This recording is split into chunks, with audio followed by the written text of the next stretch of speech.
case of Miss Patsy Bolton Wright, a Dallas heiress who inherited the Palace of Wax Museum.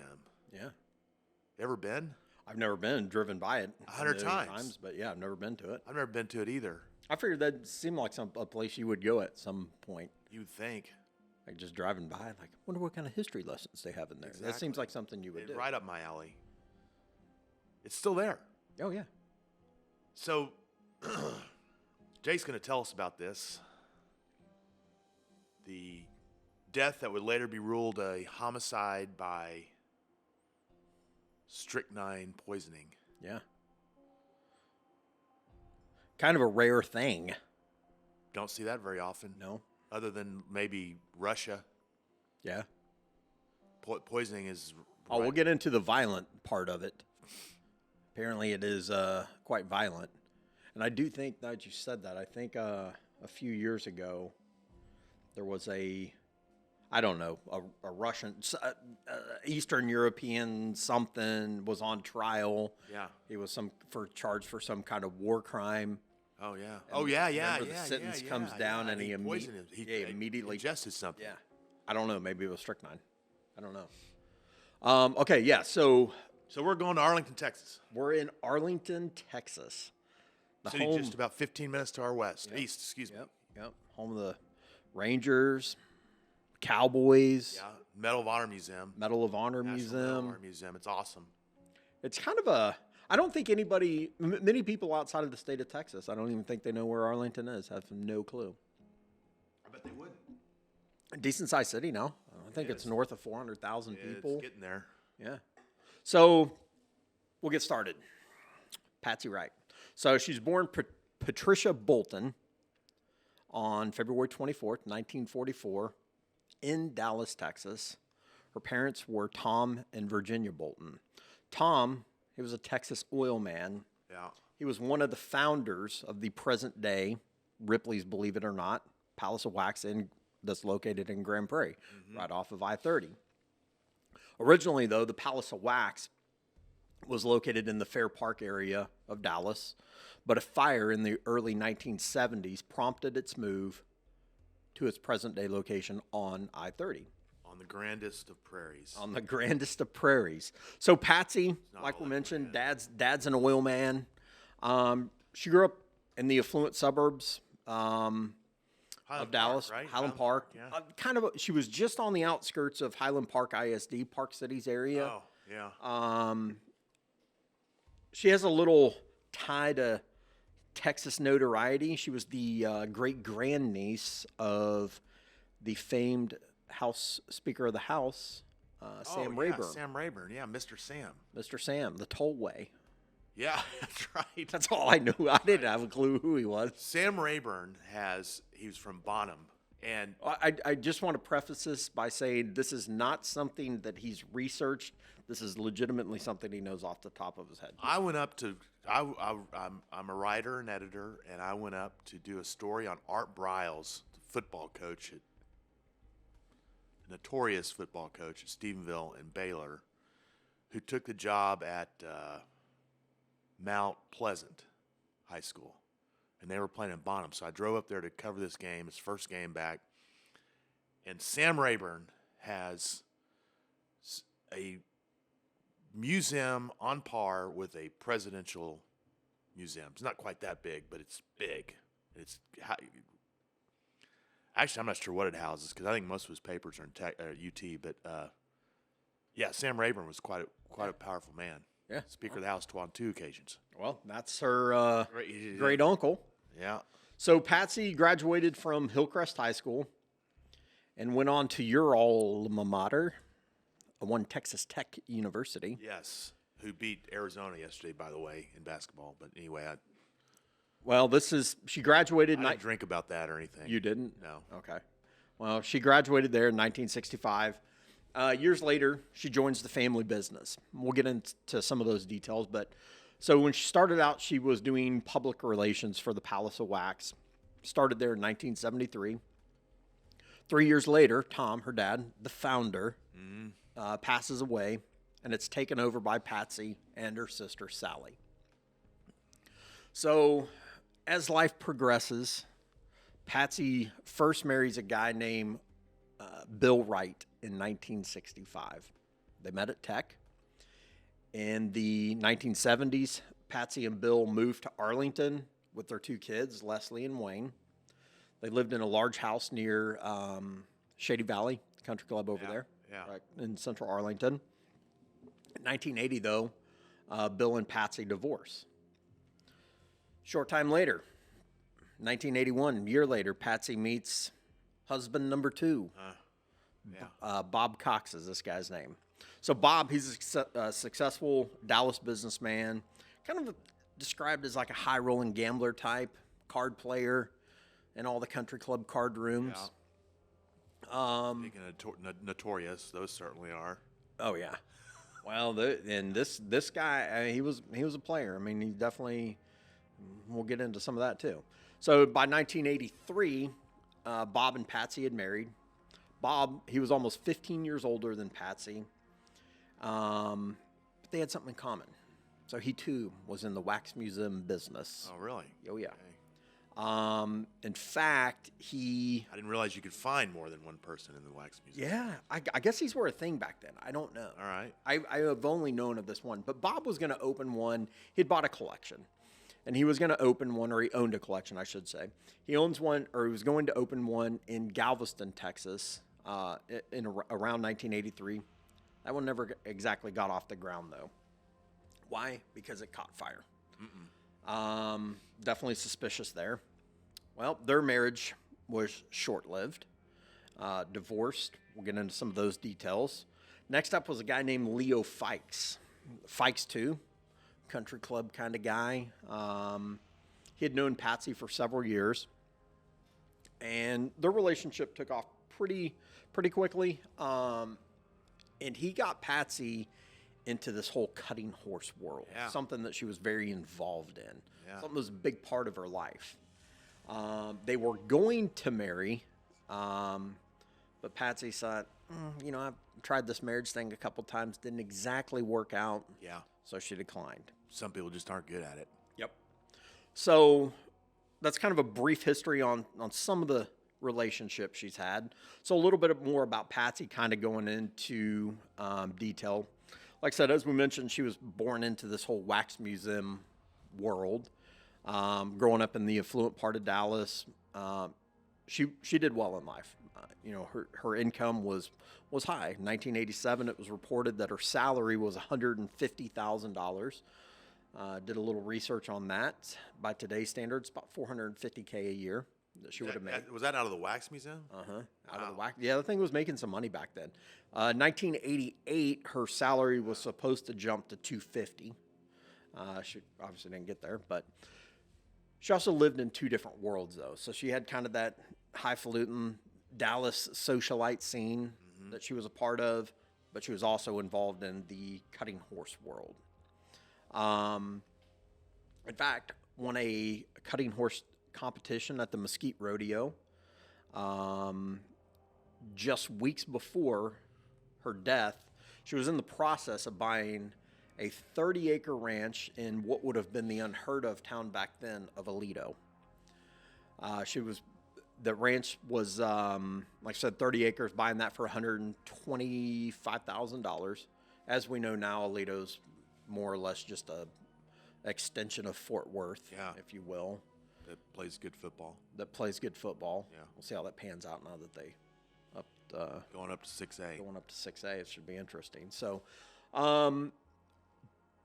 Patty spent money on this cutting horse world too. She bought one in 1986 for $26,000. Horse. Yep. Yeah. And shortly before her death, she put down a $1,500 down payment on another.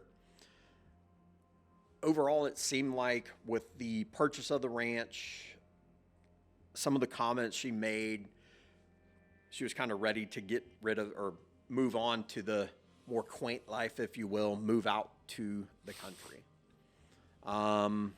One of her friends joked about her living in the country, so she went and bought, is what they described as a fancy Glock pistol. So she was going to be ready to go when she lived out there. Now, with all that being said, though, we got her personal life. That Palace of Wax was booming, man. It was busy. It was growing. They had a lot of different plans. They had recently, the family had recently opened another wax museum in San Antonio, and were preparing to extend the wax museum to more oddities and add a Ripley's, believe it or not, collection to their wax museum empire.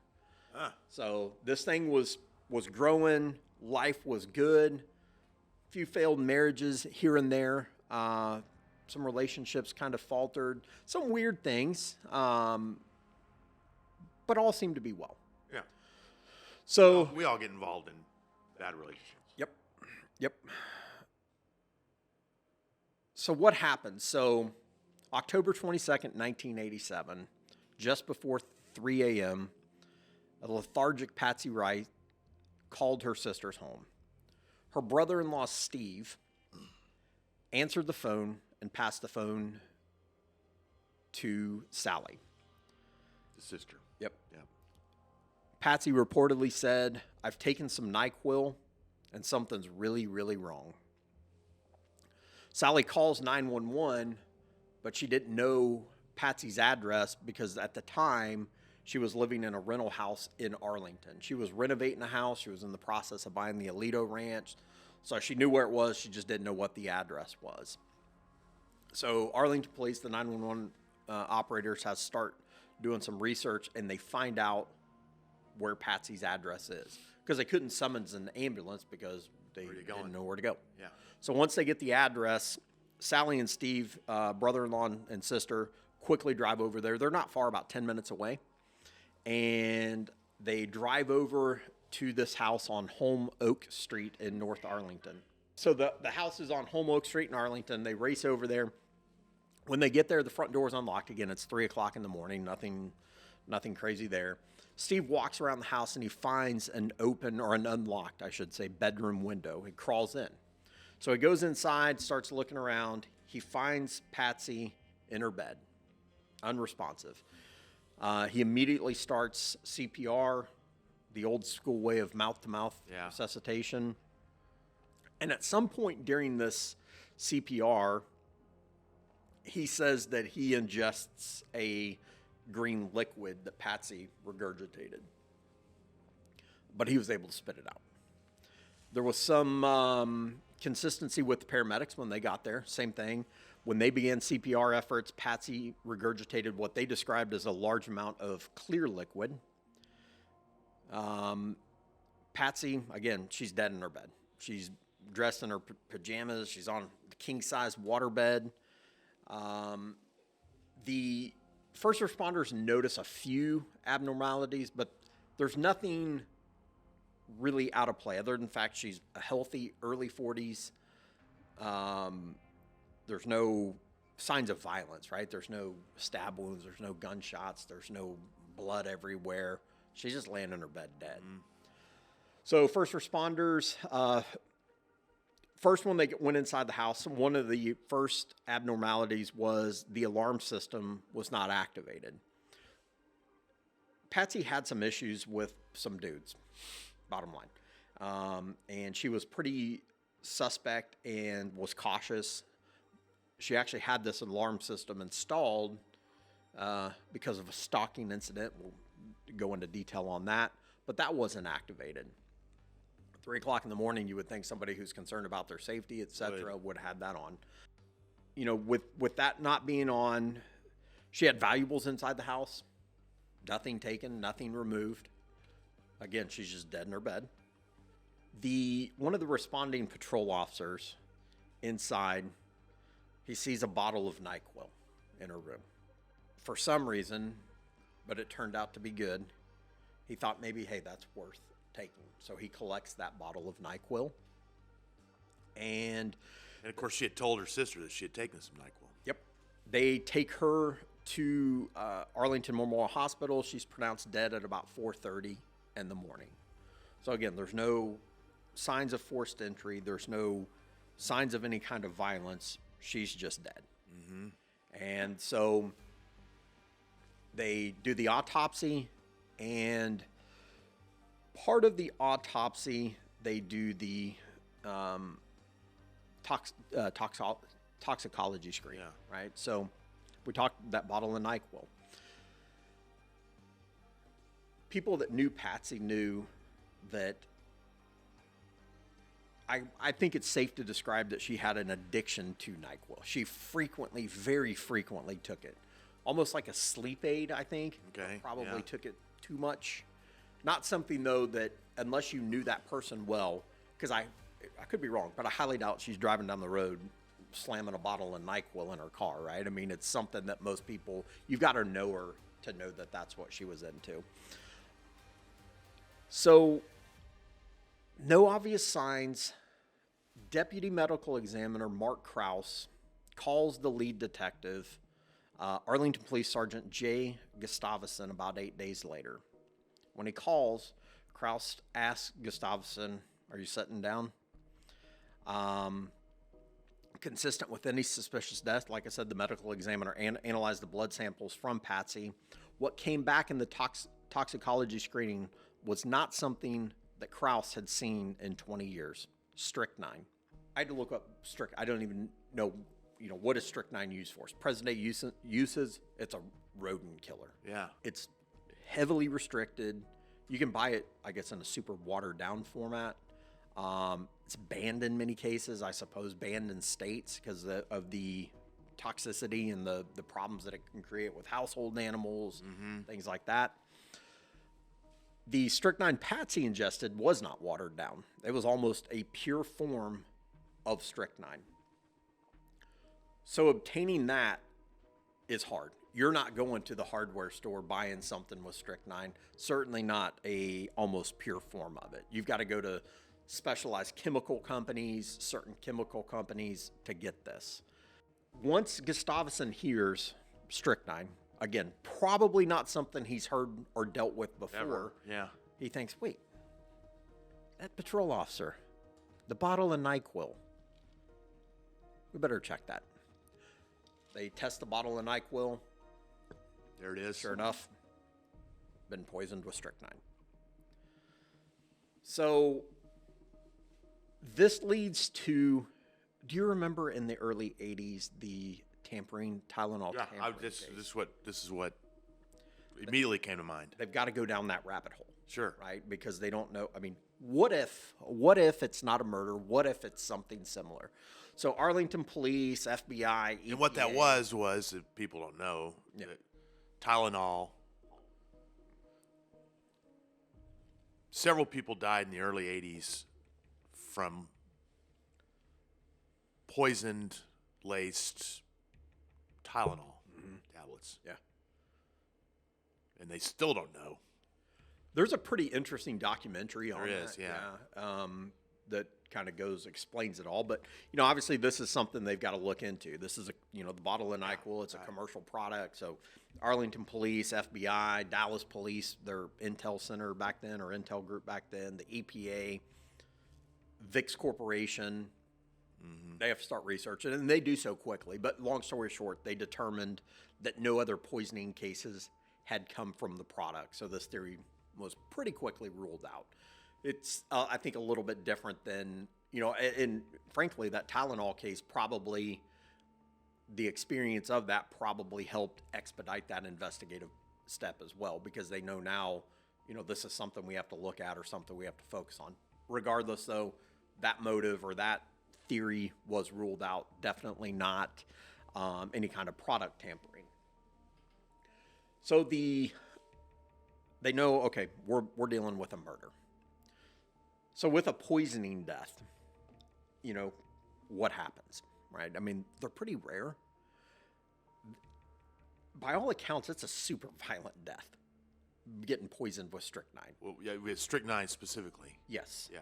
I mean, it's muscle convulsions, muscle spasms.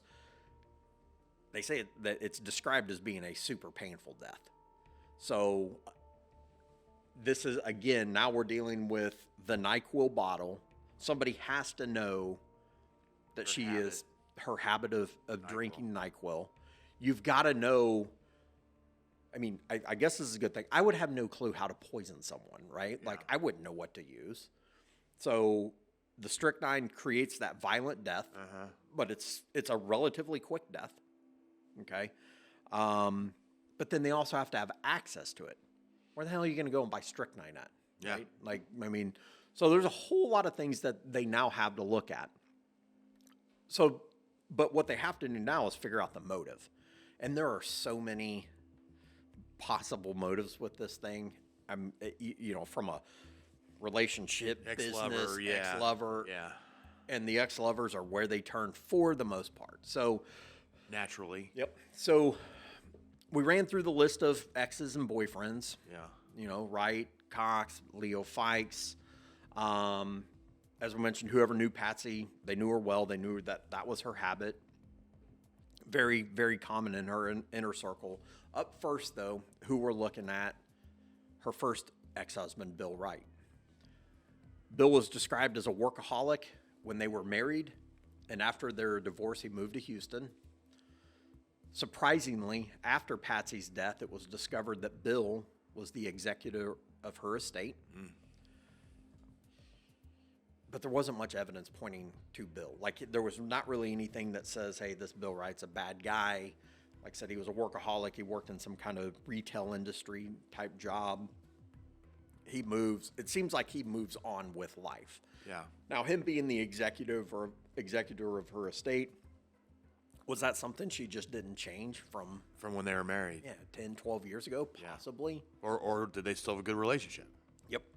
Yeah, exactly. I mean, I just don't think there was much. It didn't seem like tumultuous by any stretch. Right. So police bring Bill in, interview him. He denies any involvement. Will you take a polygraph? He does. He passes. On to the next. So we talked about her love for horses, this whole cutting horse thing. Well, there was a couple that were heavily involved with her hobby, her passion. Bill and Bonnie Alexander, or I guess what I would describe as kind of her go-to horse people. So they lived in Hyco, and they boarded her horses.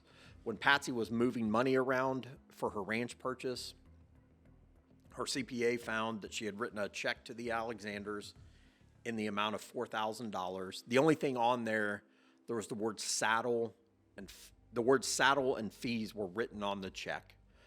Another point of interest, Patsy's horses were in the Alexander's name. So she had the $26,000 horse. She put the $1,500 down payment, but the horses on paper belonged to the Alexanders. Patsy told a friend, quote, if she could find a man like Bill Alexander, she'd marry him. Finally, Patsy made the Alexanders a lot of money, right? Boarding the horses, training, the saddle, the $4,000 checks. So a few things to unpack. She's buying that 30-acre ranch. So do they need her to board the horses anymore? They're making money off of that, right? That's going to be gone from their income. The investigator at one point starts researching this horse world and strychnine and finds that at some point in the past, strychnine was used to treat some kind of horse ailment, or a product that contained strychnine was used to treat some kind of horse ailment. All right. So detective asks, hey, Alexanders, come in and talk to me. They do. They agree. Hey, take a polygraph. They do. They agree. And they both pass. So we get on to husband number 2, Bob Cox. Bob Cox was a successful Dallas businessman. He sold a fabric company for over $1 million in 1970, so it would be a hell of a lot of money today. Yeah. He then gets into this wax museum game, as I mentioned. 1975, Bob purchased a $30,000 collection of wax figures. By 1981, he had a smaller museum also in Fair Park at some point. geared more towards the presidents, but it was nowhere near the level of what The Wax Museum. Yeah, nowhere near. So by 1981, Cox wants to sell the collection. He valued at least $300,000. So he was very proud of his collection. He's reaching out. He's placing ads in the Dallas Morning News or Dallas Herald. Dallas newspapers. Yeah. Like advertising, hey, I've got a wax collection worth over $500,000 for sale for a really good deal. So obviously Patsy sees this. She looks at the collection. She actually has the collection appraised and decides to make an offer. Remember, he wants $300,000 or says it's worth $300,000. Her offer, not anywhere close. $14,000. Wow. So way off. One would think, at least in my eyes, she lowballs the hell out of him. That's going to piss him off, right? This is a 90%, whatever, 90%-ish lower than what he wants. Not Bob. It didn't piss him off too bad. Ultimately, you don't have to sell. Yeah, no, and he decided, well, hey, I'm going to ask her out. So she lowballs him for this wax museum collection, and then he lowballs her. She asks him out, but Patsy says, no, you're married. He's married to his wife's name was Kitty. Such a, name back then, I guess, right? Yeah. And he's older, too. I mean, he's about 15 years older than her. So, this is definitely, I guess, par for the course. I would So say. she says, hey, look, you're married. I'm not going out with you. But once you get a divorce, call me again. So he does. A few months later, Bob calls. Patsy thinking, okay, all right, they're divorced. Let's go out, Bob. And they do. And quickly, Patsy falls for Bob. Hit it off. They were going to the high society events, the charity balls, the country clubs. You name it, they were there. Kill me. However, Patsy learns, wait, you're not really divorced yet? Uh-oh. So he wasn't divorced. He actually wasn't divorced until February of 1983. It's a bad start to a relationship. It's a bad start. This whole thing just went off the rails, their marriage. So they stay together, though. The relationship grows, and they take the trip to Galveston in January of 1983 to see Bob's collection and new location for his wax museum. This building was nowhere even close to being in condition to open it for a wax museum. Needed a ton of updating. Needed a lot of work, but Bob tells Patsy, hey, it's going to be ready by tourist season, so we're probably, June or so. It's going to be ready to go. February of 1983, a month later, the building caught on fire. Mm-hmm. Bob files an insurance claim due to the fire. He blames it on some homeless people, I guess, trying to keep warm in a cool February Galveston evening, I suppose. Happens. I guess it happens. But with this insurance claim, now Patsy learns, wait, you're not quite as well off as I thought you were. Uh-oh. Because now the veil gets pulled back a little bit on Bob. Yeah. With that, though, at this point, remember, they're still just dating. This is February of 83. They get married in April of 1983. Okay. Things change, though. Once the rings are on, man, Bob flips a script, dude. He has Patsy pay for everything. He'll throw her a couple $100 here or there, but she's paying the whole lifestyle, right? They got their Dallas Country Club membership. Bob, I think he was more into playing poker or gin than he was digging himself out of this financial hole. That's how he spent his time. He's a card player. Yep. He would love playing cards against me. Me too. Maybe you. I'm the worst card player of all time. I have no clue what I'm doing. I just think I'm going to get lucky, and I never do. So these gambling issues were not necessarily something Patsy talked about or knew a whole lot about, but it had been a thing, right? His ex-wife, Kitty, knew about it in the divorce deposition. I thought this was kind of funny. So, or not the divorce deposition, I'm sorry, the insurance deposition for the fire. He tells the insurance company attorney, hey, I've got to leave. Like, leave early. I've got to leave because, quote, they fine you $500 if you're late. Meaning the card game that he's going to, if he's late, they fine him $500. So he leaves his insurance deposition early. They're like, oh, okay, whatever. So all these, this Bob guy, like I said, not turned out who he was. I mean, obviously he had done well. He had sold a business in 1970 for $1 million. He seemed to have it all together. And then they got married, and then Patsy realized, like, oh man, this guy does not have it together at all. I'm paying for everything. All this guy does is play cards. Then he tells him, like, hey, I've got to leave this deposition early. I don't want to get fined $500. Yeah.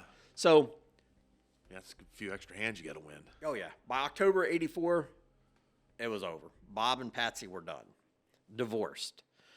This divorce put Bob in a tailspin, right? I mean, he's living the good life. Yeah.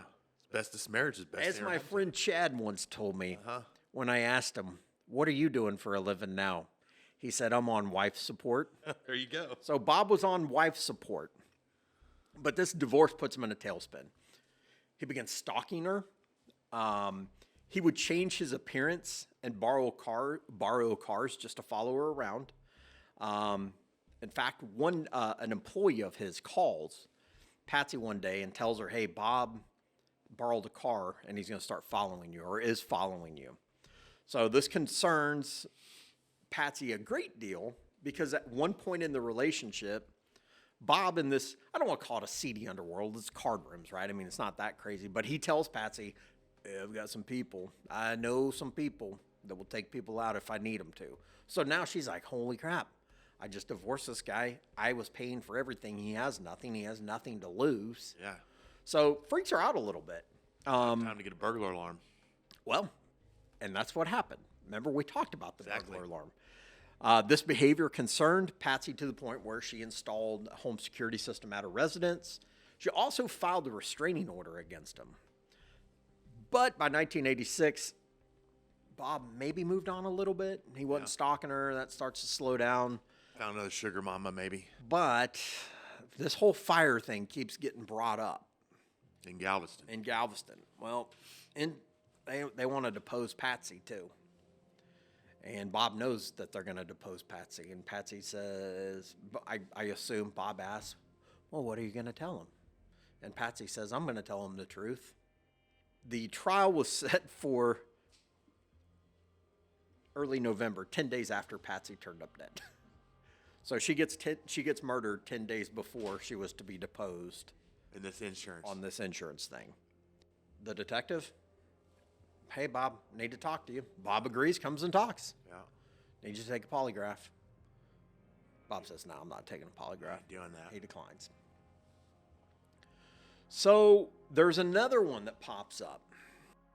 This recent found love of Leo Fikes. On the surface, doesn't, they're dating. I mean, seems kind of, relationship, no big deal. Except the fact that the detective gets an anonymous phone call that says, hey, did you know that Leo Fikes was also dating Linda Donahue? Well, who's Linda Donahue? Never heard of her. On June 1st, 1987, Donahue was discovered deceased in her Arlington home. She had been strangled and stabbed. So, dates her. Another thing's weird. Fikes owned a company called the Fikes Chemical Company.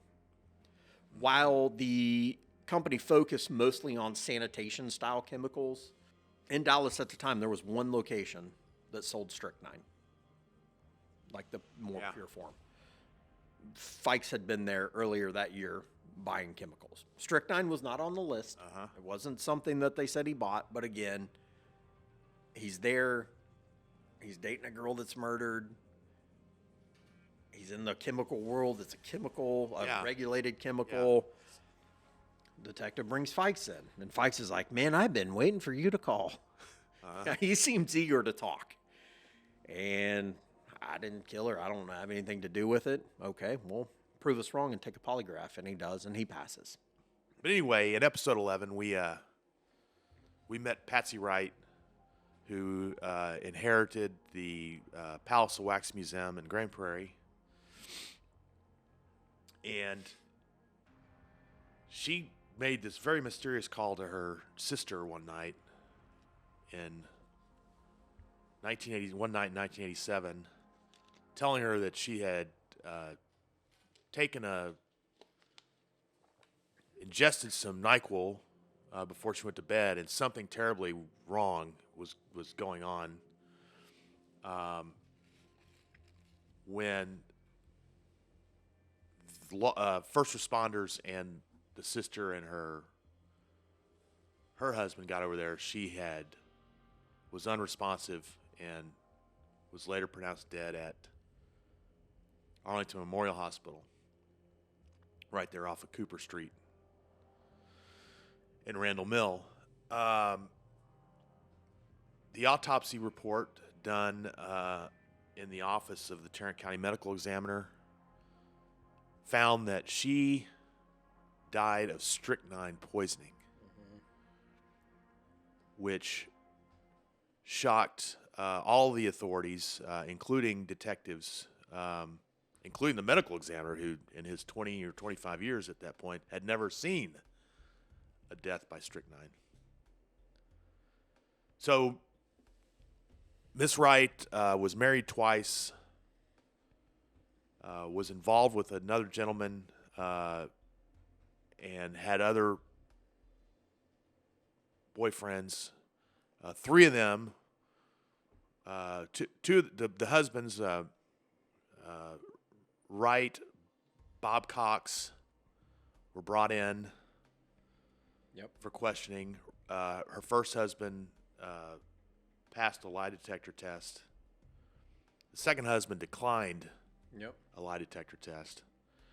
And then the third boyfriend, a gentleman by the name of Leo Fikes, who coincidentally or not owned a chemical company and had done business with the only place in Dallas-Fort Worth, maybe Texas, I don't know, where you could buy strychnine. Yeah. He had done business with that company, though he had never made a purchase of strychnine. He came in for questioning and, in fact, was quite receptive to it. He embraced the opportunity to tell detectives everything he knew. And he took a lie detector test. And he passed it as well. So that's where we are. Where do we go from here, Jake? Dare I say we saved the best for last. Yeah. We got one more guy to talk about here. Last up, Steve Horning. Steve Horning. So you remember Steve, that's Patsy's brother-in-law. We never went over his last name. That was her brother-in-law. He's the one discovered her dead. He tried to resuscitate her. Yeah. So Steve comes into this Palace of Wax scene some years ago because he owned a landscaping company and he kept the grounds there. Over time, Steve and his and Patsy's sister Sally began to date. Eventually, they married. Patsy's opinion at first seemed rather indifferent. She was happy that her sister seemed happy. But Patsy's opinion of him started to change. She described him as phony. Patsy was also mad that, quoting a D Magazine article, Steve, in just a few years, had spent Sally's inheritance and had gone into debt for that much more, playing the commodities market and big game hunting. To further highlight Patsy's feelings about Steve, It was reported the day before she died, she's told a friend, quote, "I don't want Steve Horning anywhere around me." So what I'm going to read next is from that Dallas Morning News article. We'll provide a link to it. They did a phenomenal job on the whole story, but I think digging into this side of the story, we wouldn't have done it any justice rewriting it. So, to quote the article, in June of 1987, Patsy determined to keep Steve from ever owning any portion of her assets, had discussed making a major change in a buy-sell agreement she had with Sally. Each sister had a $500,000 life insurance policy on the other. If one died, the survivor had to use the money to buy out the other's share of stock, leaving one sister as the sole owner Of the Palace of Wax. of the Palace of Wax. The other sisters' heirs would split the $500,000. It had seemed like a good plan when they signed it in June of 1985, but several things had happened since that, and that made Patsy uneasy. The museum stock had escalated in value, but more to the point, Sally was diagnosed as having cancer in the fall of 1985. Sally and Steve had been having marital problems prior to the diagnosis, but even Patsy told friends that Steve had been extremely supportive of Sally during that difficult period. Still, their parents and two of their grandparents had died of cancer, and Sally's prognosis was poor. If she died with the buy-sell agreement in place, Steve would receive $500,000. Sally underwent chemotherapy, and her cancer was declared in remission that summer. Both sisters agreed that the buy-sell agreement needed to be changed.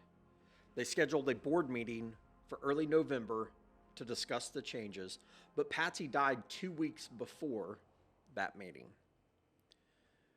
Thus, the buy-sell agreement went into effect. Despite Leslie and Wayne's pleading, those were Patsy's kids, that she give them their mother's stock instead of the money, Sally refused, telling them that they were too young and the stock was worth more than it had been when the agreement was signed. Meanwhile, Steve, under community property laws, has to claim 25% of the stock. Quoting Steve, "We're setting up an ironclad will that will give them the museums upon our death. But if Sally dies before Steve, he will own a controlling share of the stock in the museum," exactly what Patsy was trying to prevent. And like the rest, going away from the D Magazine article shortly. So the detective wants to interviews Steve. He was a vital part, right? He's the one who found her. Mm-hmm. He's the one that went into the house. He had made some statements about moving some things around. He had highlighted a few things that were suspicious. So the detective gets his story and says, "Oh, hey, will you take a polygraph?" Steve doesn't take one, he takes two. The reason he takes two is because the first one was inconclusive. The second one, he passes. Going back to the article, still there are puzzling discrepancies. Steve says that he gave Patsy mouth-to-mouth resuscitation, taking green liquid into his mouth and spitting it out. The author of this article asks, would he have done that if he knew she had been poisoned? Fair question. Good question. Yep. And if he was guilty, why didn't he just dump out the bottle of NyQuil or hide it under his coat? Remember, he's the first one there. Okay? The detective, Gustafson remembers hearing the tape of the emergency phone call. Sally talking to the dispatcher can be heard saying, quote, "You have to blow into her mouth," as if instructing Steve as he apparently performed CPR. And the paramedics told him that Patsy regurgitated, quote, large amounts of clear liquid the instant they began CPR. Nobody successfully performed CPR on this woman, one paramedic told Gustafson, the detective. Had Steve pretended to perform CPR, or had his long unused skills simply been ineffective? And this is one thing we haven't talked about. And there was the matter of the plates. Steve insisted that he moved a table with 2 plates away from Patsy's bed, as if Patsy had been entertaining a visitor. Neither the firemen nor the paramedics remembered the table and the plates. So the author asked, was Steve setting up the idea that the murderer had been in Patsy's room that night when he could prove he was at home with Sally, or did he simply have a better memory than the others in the ensuing pandemonium? Mm-hmm. So basically, was it so insignificant that the first responders didn't see the plates? Was Steve trying to say, hey, look at what I did, or look at what I found, trying to deter the investigators? Who knows?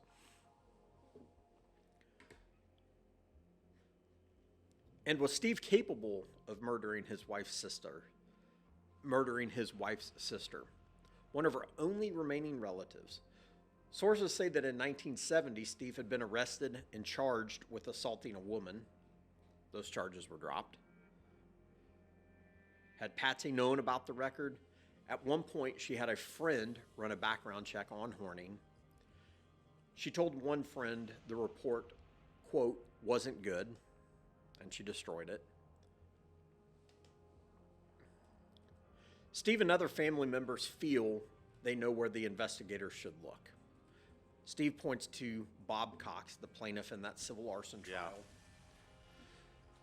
So, in regards to people, Steve is the last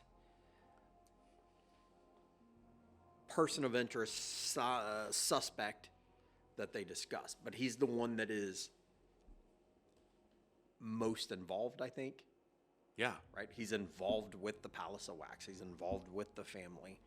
He's the one that found her. Right. There's a few more strange issues that pop up, though. D Magazine calls it the twisting trail of odd coincidences. Doesn't end with Patsy's death. 11 months after Patsy died, the Wax Museum of the Southwest burned to the ground. Arson investigators ruled that the fire had started at an electrical box. The insurance paid $4 million, not nearly enough to replace the museum, which would cost about $5.5 million to rebuild. Almost immediately, Sally Horning began rebuilding the facility, replacing the old Western motif with an Aladdin's palace. Yeah. One that we see today. Yeah. She hired a wax figure maker to create an initial collection of 135 new wax characters, and added a Ripley's Believe It or Not collection of curiosities, which opened in June. After the fire, Gustafson received a call from a jailer at the Dallas County Jail. A female prisoner had seen the news reports of the fire and wanted to talk to an investigator about the death of a woman at the museum. Thinking she was referring to Patsy, Gustafson interviewed the woman after she was released from prison.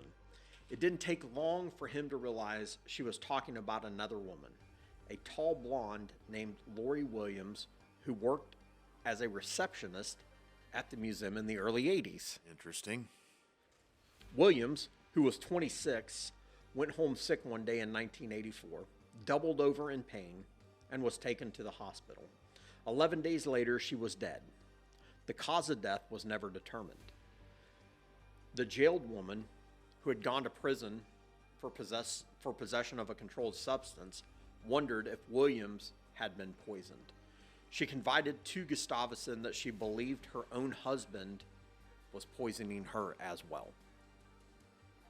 Had Lori Williams been killed with strychnine years before Patsy's death? Gustafson asked Krause to review her medical records. The medical examiner concluded that Williams' death didn't seem consistent with strychnine poisoning. Her body, though, was not exhumed for examination. So we're going back to Bob Cox. Cox won the arson trial, and the jury awarded him $1.3 million. That's the arson trial on his museum in Galveston. Yep, the one that never even opened. He had a wax museum, or a prospective wax museum in Galveston. So he won that. Yeah, even though, remember, he had to leave early because he's going to get right. $500 at the card room. His card game. The insurance company was then unable to establish that Cox had set the fire. But the Highland Park gossip mill began heating up Oh, yeah. after the Unsolved Mysteries episode. You remember Unsolved Mysteries? Sure. This was on there. This case of This Patsy case, Wright. yep. Yeah. Friends say Cox is rarely seen at the country club these days. He was a regular, right? He was up there gambling. Card games. player, yeah. His acquaintances knew little about the arson trial and even less about Patsy's death. Now it's the talk of the Dallas Country Club. People there remember what they called a, quote, murder mystery party given by Cox after Patsy's death. Oh, boy. Bob Bad was form. the only one who guessed the murderer had hired a hitman, says one friend. Huh.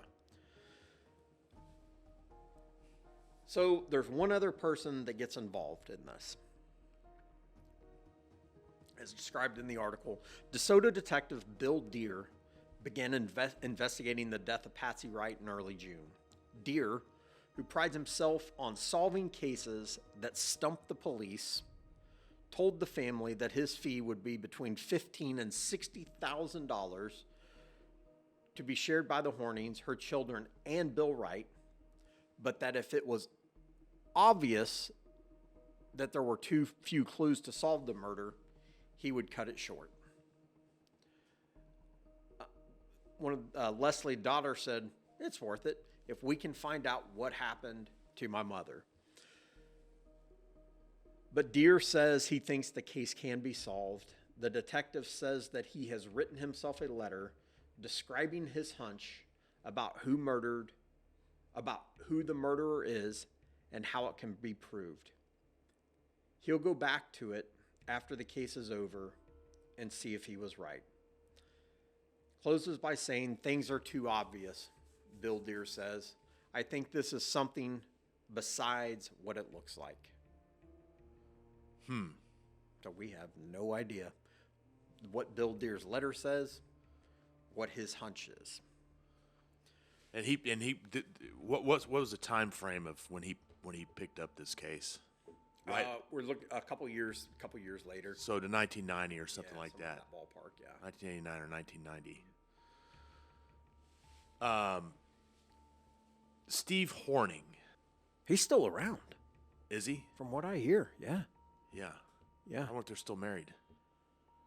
I believe she passed away. I'd have to look it up and verify that.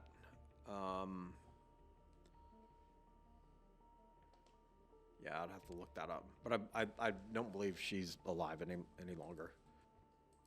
All right. So what do we make of this? What do you make of it? I'm curious about this table. Yeah. That's something that you would think a detective would notice is in the room. Yeah. First responders might not. Yeah. Yeah, they may not have. I mean, because again, they weren't going in there with, there's blood everywhere. There's Yeah, right. fired cartridge casings. None of that. I mean, Right. this is honestly a 40-something-year-old laying in her bed dead. Yeah. No signs of trauma, no forced entry, no anything. Some weird things, but they were only weird to the family. Right?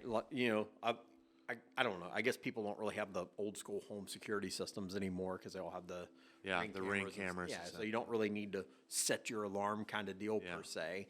The NyQuil Habit. the unlocked bedroom window. One thing we didn't discuss, I mean, she was very concerned about her safety because she had found windows at her house broken several months earlier. Well, she had Bob Cox that was She had Bob Cox, the stalking stalker. her. I mean, so The unlocked bedroom window, sure, maybe it was accidentally left unlocked. Who knows? But again, there's no signs of forced entry. Yeah. Could somebody in theory have put strychnine in the NyQuil bottle days or weeks? Probably not even weeks before, because she would have drank it days before. Yeah, I guess. They would have been able to trace a strychnine purchase specifically at that Dallas company. They would have known who bought strychnine, so it was probably obtained illegally or under the table or something like that. I think so. I mean, again, I don't know. Maybe strychnine is or was commonly purchased too, though. Maybe it was a laundry list of people. I have no idea. Now, All right. I think from what I hear, like everyone, I think the family has some thoughts and opinions. I would be curious to see the Bill Deere letter. Yeah. To see what his thoughts on it were. Yeah. But the truth is, there's a lot of people involved in this, or there's a lot of people that have motive for this. It's kind of I'm not passing judgment, placing blame, but I think maybe some of the decisions she made in life caused her to cross paths with some bad people. I'm watching ill-reputable folk. Looking back on it, are we dealing with that if this happened in 2026? No, probably not. Right? I say that we have that whole Nancy Guthrie thing going on. Yeah. But the reality is I think statistically it would seem like more murders get solved now than before. There's more evidence, there's more tools, there's better techniques available. Cameras everywhere. There's cell phones paying off of towers and everything, right? Yeah. So are we dealing with is this a whodunit if it happened in 2026? Probably not. Right?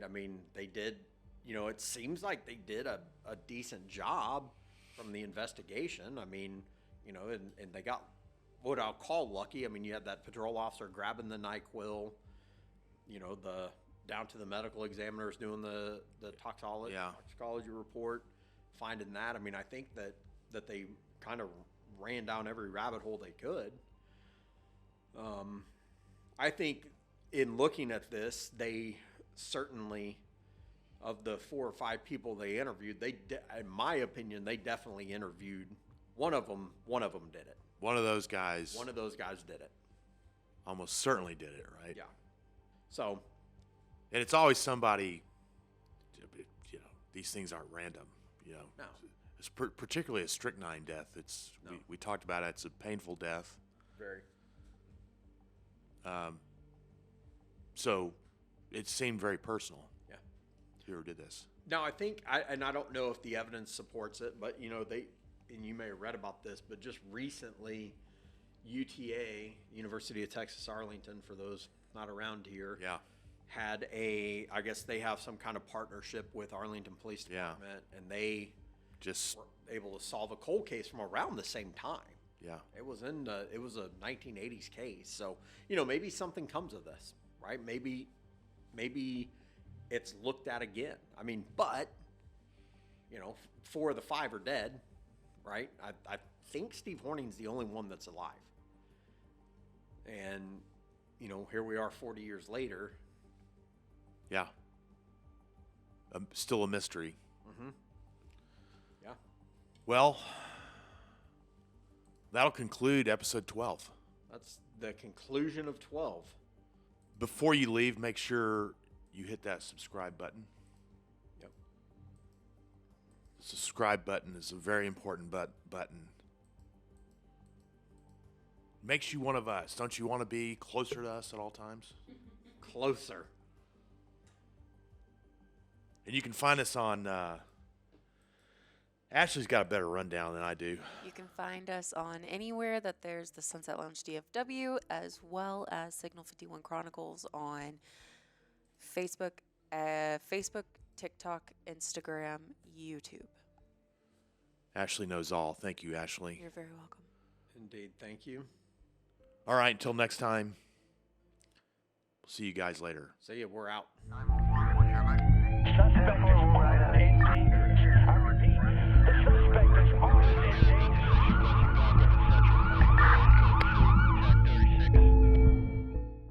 This is a Stolen Water Media production.